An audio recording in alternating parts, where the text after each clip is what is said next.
Quran itu betul-betul pegangan hidup. Kalau orang mengatakan ada buku saku, buat saya buku saku terlengkap ya Quran. Untuk kehidupan. Saat itu ketika saya belum banyak tahu isi Quran dan belum banyak mengkaji Quran, saya main ke perpustakaan dan kebetulan saya ketemu indeks Al-Quran, buku indeks Al-Quran. Bukunya bagus sekali. Saya lihat daftar isi indeks. Kita mau butuh apa aja di situ ada. Saya mau cari tahu informasi tentang jodoh, ada sudah ditunjukkan suratnya. Halamannya ini. Saya mau cari tahu perkara rezeki, ada ditunjukkan. Saya mau cari tahu perkara dosa-dosa apa saja, ada semua. Masya Allah, ini buku, kitab selengkap ini. Dan saat tidak ada di agama yang lain. Tidak ada di agama. Saat itu saya waktu itu pernah berkunjung ke pondok tahfiz. Saya di situ melihat orang-orang yang hafal Quran, anak kecil hafal sekian juz, luar biasa. Kitab yang serumit ini buat saya bisa dihafal dan tidak ada beda hurufnya, titik komanya jelas. Luar biasa. Sementara kitab saya yang terdahulu pakai bahasa Indonesia saja belum ada yang bisa menghafal. Betul. Ini keajaiban. Ini pembuktian bahwa saya tidak salah pilih untuk masuk ke Islam. Dan itu yang makin mantap. Makin mantap lagi. Masya dan saya bersyukur luar biasa, mahal sekali. Dan boleh dibilang ini berharga banget dalam kehidupan saya ketika saya bisa dengan mudah bisa masuk Islam. Betul. Gitu Bu Juli. Ya. Nah, setelah belajar ngaji ya, surat yang paling favorit itu apa? Ya, setelah belajar ngaji dulu saya jatuh cinta sama surat Ar-Rahman. Masya Allah. Padahal dulu saya tidak tahu artinya. Saat itu sholat taraweh nih ceritanya. Sholat taraweh pertama dalam kehidupan saya, entah hari keberapa lah pada saat bulan Ramadan. Maksudnya itu bulan Ramadan pertama saya ya. Entah hari keberapa saat itu imam sholat tarawehnya itu membawakan surat Ar-Rahman. Ada pengulangan di Fabi ayyi ala rabbikum tukadziban. Apa arti dari itu? Kenapa kalimat Fabi diulang-ulang? Saya coba cari terjemahannya. Wah, ternyata memang betul. Bergetar, kenapa ini? Saya nggak ngerti artinya. Tapi membuat hati saya kok bergetar. Ketika dibaca tuh bergetar. Dan itu berulang-ulang. Kenapa di situ diulang-ulang? Saya cari. Masya Allah, ternyata artinya memang luar biasa. Maka nikmat Tuhanmu mana yang kamu dustakan. Betul juga. Baca terjemahannya satu surat luar biasa. Kita ditunjukkan banyak sekali kenikmatan yang selama ini memang tidak pernah kita akui. Betul. Gitu. Ditunjukkan di surat itu. Bagaimana Allah mengatur siang, sore. Bagaimana Allah mengatur terbitnya matahari, tenggelamnya matahari. Betul. Dan kenapa itu tidak pernah kita syukuri? Disitulah sekarang saya lebih memaknai, oh kenapa manusia diperintahkan untuk sholat subuh, biar belajar. Ketika matahari terbit kita tahu, disitulah harapan setiap hari ada. Matahari terbit itu menunjukkan bahwa tiap hari kita ketemu harapan baru. Betul, gitu. Masya Allah. Itu banyak sekali kaitannya isi Al-Quran dengan kehidupan sehari-hari yang saya coba pelajari. Semua kalimat dalam Al-Quran itu betul-betul firman Allah. Tidak murni firman Allah. Tidak mungkin itu karangan manusia. Betul. Gitu. Tidak mungkin ini karangannya atau halusinasinya Rasulullah dulu yang banyak dituduhkan oleh kaum non-muslim. Saya sangat meyakini tadi dari Ar-Rahman. Betul. Dan itu kaitannya syukur tadi itu. Syukur. Belajar dari ayat dari Ar-Rahman itu ya. Fabi ayyi ala rabbikum tukadziban. Yang kedua surat favorit saya Al-Insyirah. Wah, Al-Insyirah. Fa'inamal al-usri. Nah, itu juga ada pengulangan. Ya, di situ saya mengambil kesimpulan dan itu saya pakai untuk share motivasi ke teman-teman. Bersama kesulitan selalu ada kemudahan. Ya, saya lebih mengartikan. Diulang dua kali ya, bersama kesulitan ada kemudahan. Artinya ketika Allah turunkan tantangan, Allah juga bersama itu turunkan juga solusi, kemudahan ya. Jadi buat teman-teman apapun kesulitan yang sedang dihadapi, ya fokus saja pada solusinya karena itu bebarengan diturunkannya sebenarnya. Nah itu dua surat itu yang menjadi favorit saya. Di samping Al-Ikhlas tentunya itu tetap ya menjadi karena itu yang membuat kita bertauhid kan Al-Ikhlas. Ya kok, jadi saya kepo nih kok. Ya.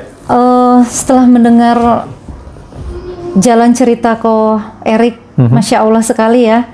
Cuman saya penasaran, setelah jadi Muslim tuh apa sih yang paling dirasa dan perubahan apa yang terasa banget dalam kehidupan sehari-hari? Yang paling terasa, yang sebelumnya saya hidup itu berantakan dan tiba-tiba hidup dengan penuh tuntunan. Betul. Rambu-rambunya jelas. Jadi saya tahu mana yang harus saya jalankan, mana yang harus saya jauhkan, karena ada jelas tuntunan rambu-rambu, petunjuknya, halal haram, subhat, sampai segitunya ya. Sementara di agama saya sebelumnya, saya tidak menemukan rambu-rambu selengkap itu. Persamanya seperti ini analoginya, ketika kita berada di sebuah kota yang kita asing, kita berkendara, jika tidak ada petunjuk jalan, tidak ada rambu-rambu yang jelas, penunjuk jalan yang jelas, kita akan mudah celaka tentunya. Kita nggak ngerti mana jurang, kita nggak ngerti mana jalan turunan curam, mana tikungan tajam. Tapi ketika kita mau ada tikungan tajam, udah ada peringatan. Hati-hati tikungan tajam. Mau ada tanjakan, pindah gigi 1. Kan kita lebih nyaman berkendara kan. Begitu halnya ketika saya pindah ke Islam. Saya menemukan jalan yang rambu-rambunya lengkap. Yang mungkin ketika orang belum merasakan manfaat dari rambu-rambu itu mengatakan, oh ribet ya, terlalu banyak rambu-rambu, terlalu banyak aturan. Mungkin seperti itu. Tetapi justru aturan itu untuk kebaikan kita, memudahkan keselamatan kita. Kita nggak akan kesasar karena jelas petunjuk jalannya. Kapan kita waktunya belok kiri, kapan kita waktunya belok kanan, kapan waktunya kita berhenti sejenak, kapan kita waktunya tancap gas. Dan itu yang saya rasakan ketika saya masuk Islam. Lengkap sekali. Dan membuat saya ini nggak salah. Saya justru diselamatkan. Walaupun ada banyak kebiasaan-kebiasaan saya yang harus saya tinggalkan. Salah satunya adalah hobi saya. Saya suka bermusik, saya suka melukis, dan lain hal yang ini harus saya tinggalkan, yang bertentangan tentunya. Walaupun tidak saya tinggalkan sepenuhnya, hari ini pun saya masih suka menggambar, tetapi mungkin menggambar yang tidak bertentangan dengan ajaran agama. Kemudian ada beberapa makanan favorit saya yang harus saya tinggalkan, karena ternyata dalam Islam memang tidak diperbolehkan. Tetapi disitulah saya dapat jawabannya. Kenapa kok nggak boleh makan babi? Kenapa kok nggak boleh minum khamar dan lain sebagainya? Itu juga kebaikan buat kita. Dan saya tidak berusaha mencari tahu itu, tapi yang saya dapatkan jawabannya adalah itulah ujian keimanan seorang Muslim. Kenapa dalam Islam itu royal pahala, royal sekali pahalanya. Betul. Kalau jor-joran, peluang untuk mendapatkan pahala itu lebih banyak. Dan salah satunya untuk mendapat peluang pahala adalah kita mau meninggalkan apa yang memang dilarang. Jadi saya saat itu tinggalkan babi, saya tinggalkan makanan-makanan yang memang haram, dan saya mengurangi kegiatan-kegiatan saat itu, menjauh dari kegiatan-kegiatan yang tadi saya ceritakan. Keluarga saya memang masih kental tradisi Konghucunya, saya tinggalkan.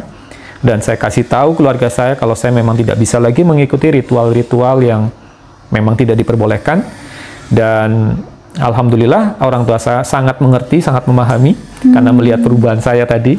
Dari penampilan berubah menjadi rapi, tidak lagi pakai celana sobek-sobek, rambut sudah dicukur rapi, lebih bersih, tidak lagi ada mata merah yang karena nggak pernah tidur malam, tapi tidurnya pagi. Ya, sangat mendukung dan sangat memahami kenapa saya tidak ikut lagi tradisi-tradisi Konghucu. Saya sudah meninggalkan total. Bahkan beberapa tahun yang lalu, belum lama, adik kandung saya menikah. Mohon doanya, tinggal satu adik saya yang belum menikah. Ya, dan kebetulan yang satu ini juga satu-satunya yang masih non-Muslim. Dua adik saya sudah Muslim. Masya Allah. Dan kebetulan adik saya yang mau menikah itu non-Muslim. Jadi mohon doanya juga teman-teman semua yang menyaksikan tayangan ini, doa untuk keluarga saya yang masih non-Muslim, mudah-mudahan Allah juga turunkan hidayah. Amin. Terutama untuk mama saya. Amin, amin. Ya, mudah-mudahan juga diberi kesempatan merasakan nikmatnya beriman, nikmatnya ibadah sebelum usia habis. Doanya selalu. Nah, cerita tentang adik saya yang mau menikah, adik saya yang non-Muslim ini menikah dan meminta saya untuk mendampingi mama saya pada saat acara perjanjian atau akad nikah di gereja. Karena saya sebagai kakak tertua untuk menggantikan ayah mendampingi mama saya. Tetapi ini kaitannya sama akidah, Toleransi memang tidak ada batasan. Betul. Batasannya adalah akidah. Betul. Akidah itu ada batasan. Saya tidak bisa. Dan saya kasih penjelasan ke mama saya, mohon maaf ya, saya nggak bisa dampingi mama di gereja. Mama tahu itu ada batasan-batasannya. Tetapi nanti di resepsi pernikahan, karena bukan di gereja, saya dampingi mama. Mama saya, oh iya nggak apa-apa, nggak apa-apa. Mama saya sangat tahu saya. Nah, maka seperti itu. Adik saya menikah, saya tidak hadir. Tetapi di resepsinya saya hadir dan saya support ya, walaupun mama saya saat itu juga belum non muslim hingga saat ini, tetapi tahu bahwa Islam itu agama yang baik sekali. Betul. Gitu, baik sekali. Jadi tidak ada pertentangan. Kenapa baik? Melihat bukti sendiri. Ketika anaknya tiba-tiba berubah dengan drastis sekali, dengan proses yang sangat cepat, ya, stop mabok, stop keluyuran malam, lebih banyak di rumah, lebih banyak care dengan orang tua, karena kita diajarkan sebagai umat muslim harus perhatian, peduli sekali dengan orang tua. Gitu ceritanya. Iya. Nah, gitu. Sempat saya dengar juga kok setelah menjadi muslim ya, setelah bermualaf, kok mulai aktif di bidang keinginan sosial, mungkin lebih banyak ya. Sosial, yeah. Betul. Saya setelah muslim, saya punya cita-cita yang sangat simpel sebenarnya, tapi mungkin sulit direalisasikan atau banyak tantangannya. Saya yang pertama kepengen ke Mekah dan Madinah, 2 kota suci. Saya yakin semua umat muslim pasti menginginkan itu. Iya, impian. Kedua, saya pengen punya rumah. Belakangnya semua ya, Mekah, Madinah, rumah gitu kan. Karena saya merasakan betul bersama orang tua itu kontrak pindah-pindah. Jadi salah satu impian terbesar saya selain ke Mekah, Madinah, saya harus punya rumah sendiri. Betul. Gitu. Nah, saya mulai berbisnis ketika saya rumah tangga. Saya berbisnis, saya jualan sate kelinci dulu. Oh. Gitu. Ya, kemudian jualan pulsa sampai akhirnya 2015 kemarin ketika saya memutuskan stop dari hutang baik riba maupun non riba. Jadi 2015 awal saya berikrar untuk tidak punya hutang lagi. Allah kabulkan di situ. Kemudian yang biasanya ketergantungan sama angsuran, saya tidak punya angsuran lagi. Masya Allah. Dan secara finansial lebih sehat karena tidak punya angsuran. Lebih saya stop, berkah. Lebih berkah, tidak ada riba. Jangankan yang riba, yang non-riba saja saya sudah tidak mau. Saya tidak tahu punya utang. Saya pinginnya apa-apa cash, sekaligus mengasah mental dan tauhid ya. Ketergantungan hanya kepada Allah saja. Ketika saya belum mampu beli cash, saya nggak akan paksain dengan hutang. Betul. Dan secara finansial kok bagus. Dan akhirnya saya punya program sosial yang tadinya budget ngangsur, kan nggak ngangsur nih. Iya, betul. Saya pakai untuk sosial. Saya ngerilis usaha di herbal ya 2015 dan di situ saya saat saya bisnis herbal itu 2015 karena keadaan terpuruk saat itu, mungkin ini salah satu bentuk ar-Rahman ar-Rahimnya Allah juga. Dulu saya punya barang-barang yang masih ada riba, di detox sama Allah, dibersihkan sama Allah. Dengan cara? Contoh saat itu saya punya mobil nih, karena udah bisnis bertahun-tahun, bisa buat DP mobil. Dapat DP mobil, saya kredit ya, 5 bulan mobilnya hilang gitu. Saat itu saya sempat nggak terima kenyataan, mobil baru 5 bulan hilang di bawah orang. Tapi saya coba cari hikmahnya, mungkin ini karena riba, Allah nggak mau saya terlalu lama kena riba, mobilnya dihilangkan aja, akhirnya saya stop riba. Nah di situ yang membuat saya berikrar untuk berhenti riba. Ya, saya tidak mau riba lagi, keadaan saya nggak punya apa-apa, saya merintis usaha baru. Saya mulai jauhkan cara cari uang yang subhat, yang masih abu-abu, saya coba tinggalkan. 4 tahun sebelum itu saya trading forex nih. Dan setelah saya kaji, trading forex itu tidak dibenarkan dalam agama kita. Buat teman-teman yang saat ini sedang trading forex, boleh cari tahu kenapa trading forex tidak diperbolehkan. 4 tahun saya trading forex, saat itu saya berhenti di saat saya lagi bagus-bagusnya. Tapi saya tinggalkan trading forex gitu. Saya sudah tidak mau trading forex, saya tinggalkan karena saya cari tahu dan akhirnya saya dapat jawaban. Mungkin next episode boleh ini khusus kalau pembahasan tentang ini. Tetapi yang pasti saya tinggalkan itu. Ketika saya tinggalkan, konsekuensinya saya harus merintis usaha baru. Sementara saya sudah nggak punya modal, saya sudah nggak punya apa-apa, Allah cabut dari nol lagi. Dari nol lagi ya. Dan saya merintis usaha herbal dengan modal seadanya, modal BlackBerry, dulu masih handphone BlackBerry. Saya belajar BBM marketing, saya pasarkan herbal saya dengan BBM. Hampir akhir tahun 2015, hampir habis tahun 2015 itu usaha belum bagus ceritanya, Bu Yuli. Belum bagus. Masih berat sekali. Saya pingin omset di atas 100 botol saja, karena bentuknya botol itu susah sekali. Nah, tiba-tiba, apa karena niat saya yang salah? Mungkin saya harus punya niat yang lebih luas lagi. Jadi saya pingin usaha saya bermanfaat. Luaskan. Maka saya akadkan saat itu, tiap botol yang laku saya sisihkan sebesar sekian ribu untuk sosial. Saya masukin amplop. Jadi dipisah di awal. Biasanya kalau kita cuma komitmen, nanti deh kalau udah ini saya akan pisahkan. Biasanya manusia ya. Setan godainnya banyak. Sayang tuh kebesaran. Nah, banyak maka godaan, mending di awal saya tuh. Ya, 1 botol 5.000 masuk amplop. Laku 1 botol 5.000 masuk amplop. Itu tiba-tiba nggak kerasa nih amplop tebelan. Jadi komitmen sesuai nazar tadi ya. Laku 1 langsung masuk amplop. Saya punya amplop kan. Amplopnya udah agak tebelan nih. Gimana nih? Saya keluar bawa amplop. Isi duit yang saya sisihkan itu. Ketemu nih ada musola lagi dibangun, lagi direhab. Saya temui panitianya, Pak, saya mau nyumbang semen deh. Ini ada duit sedikit buat semen. Gitu. Akhirnya kita mudah menyalurkan tuh. Saya kumpulin lagi.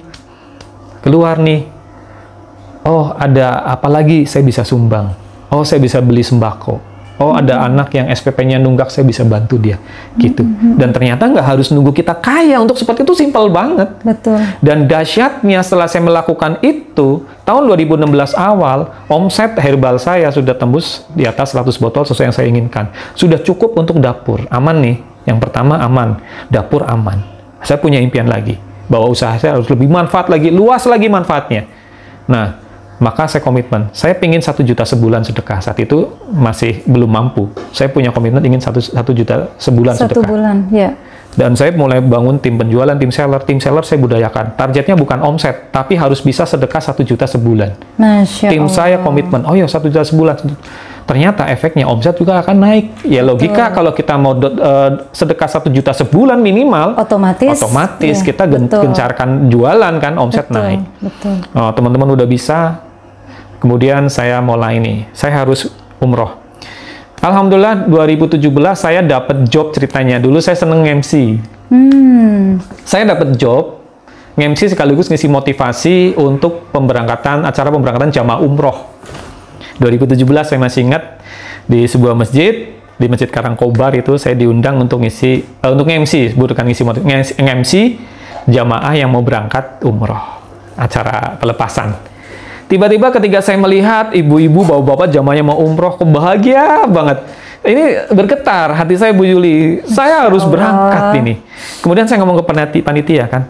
Saat itu saya belum punya dana untuk berangkat, tapi saya pengen ikut merasakan kebahagiaan para jamaah. Mau dong saya ikut ke Jakarta. Saya pengen ikut rangkaian apa saja kegiatannya kan, nginep 1 malam, nanti ada manasik terakhir, ada pembekalan. Saya pengen ikut merasakan kebahagiaan mereka. Saya pengen ikut ke Jakarta. Gitu. Saya ikut ke Jakarta, panitia seneng dong ya. Wah, ini MC-nya mau ikut, oke. Nanti di sana bantu MC lagi, oh siap gitu. Gak usah bayaran, gak apa-apa. Saya pengen merasakan bahagianya orang yang mau berangkat umroh. Sampai sana saya nginep 1 malam, ikut kegiatan manasiknya, manasik akhir kan. Kemudian sampai ke bandara, saya ikut nganter ke bandara. Betul-betul saya tungguin di situ sampai jamaah masuk. Padahal saya nggak ada hubungan kepentingan apapun di situ. Saya cuma ingin merasakan seolah-olah saya juga mau berangkat umroh. Masya Allah. Sama bironya saya dihadiahi inisial, sial umroh. Ya. Baru dikalungin syal aja, ya Allah. Rasanya kok saya mau berangkat nih gitu. Tiba-tiba saat itu bulan Februari, saya tanya, Ibu sama owner bironya, pemberangkatan lagi kapan? April, Mas Erik. Mas Erik mau daftar? Insya Allah saya daftar April. Saat itu saya belum punya dana. Belum ada bayangan dananya dari mana? Iya. April saya daftar. Nah, alhamdulillah dapat rezeki. Saya saat itu masih punya uang sekian, masih kurang nih ceritanya. Tiba-tiba bironya ngubungi saya. Kalau Mas Erik mau tidurnya nanti bareng panitia, bareng mutawif, bareng ini, nanti saya diskon kamarnya. Jadi harga modal saja. Langsung tuh saya mau. Dan alhamdulillah akhir Maret saya berangkat umroh. Dan takjub luar biasa, dimudahkan saya bisa ke sana. Saat saya melihat pertama kali Ka'bah, belum nangis itu, masih takjub saja. Ka'bah seperti ini ada di depan saya, keren, bagus gitu. Belum nangis. Tapi ketika saya selesai tawaf, kemudian sholat sunnah, setelah tawaf 2 rakaat di sujud terakhir, saya nggak bisa bangun, nangis Sepol-polnya saya mau bangun itu saya nggak mau bangun, saya mau nangis terus sama sujud. Yang saya tangisi apa? Manusia seperti saya banyak dosa, kotor di dunia malam begitu bertahun-tahun. Kenapa Allah mudahkan saya menginjakan kaki di tanah suci di depan Ka'bah, saya bisa bersujud luar biasa di depan Multazam.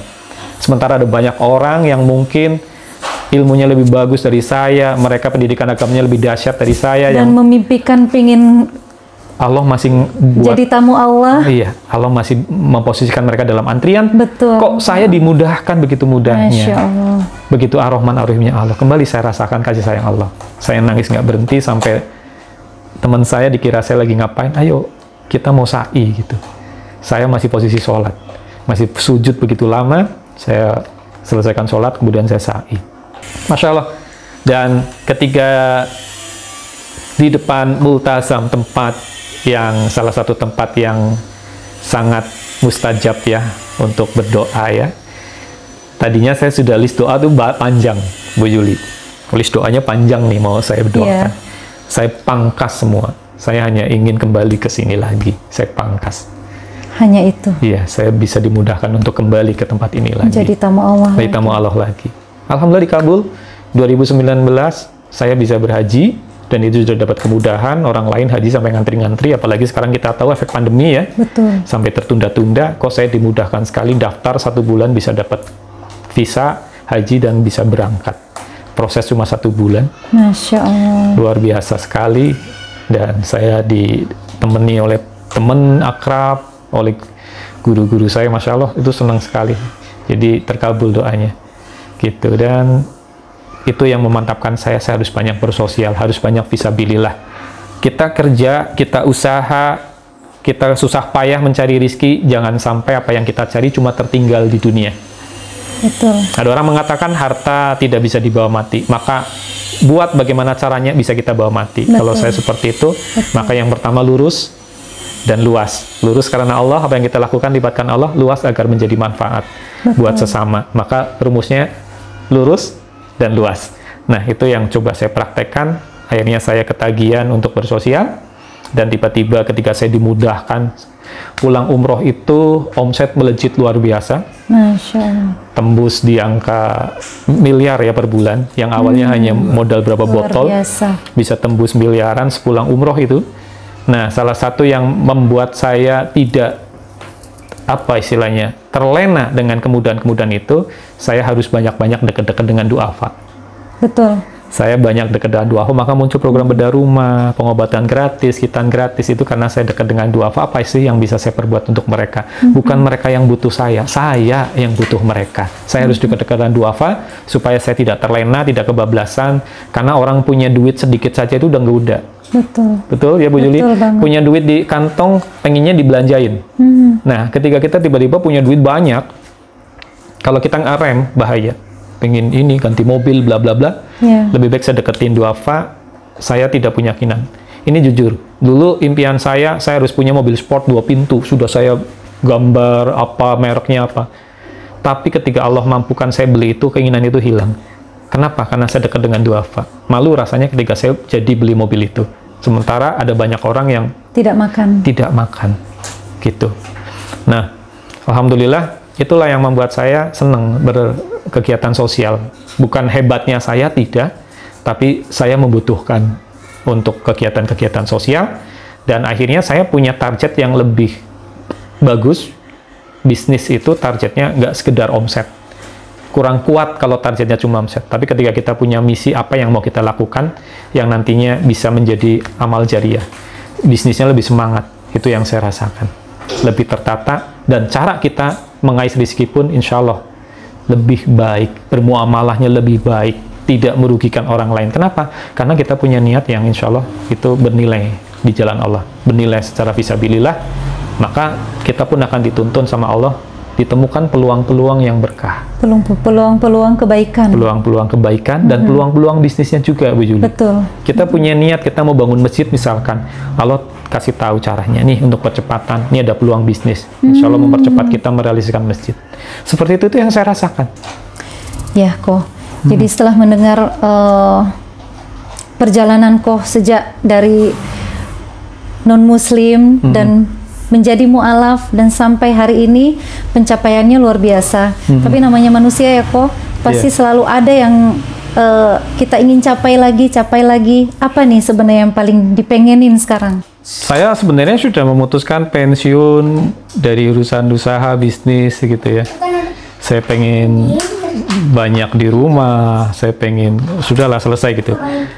Tapi ketika ada pandemi 2020 ya, itu justru seperti saya tercolek.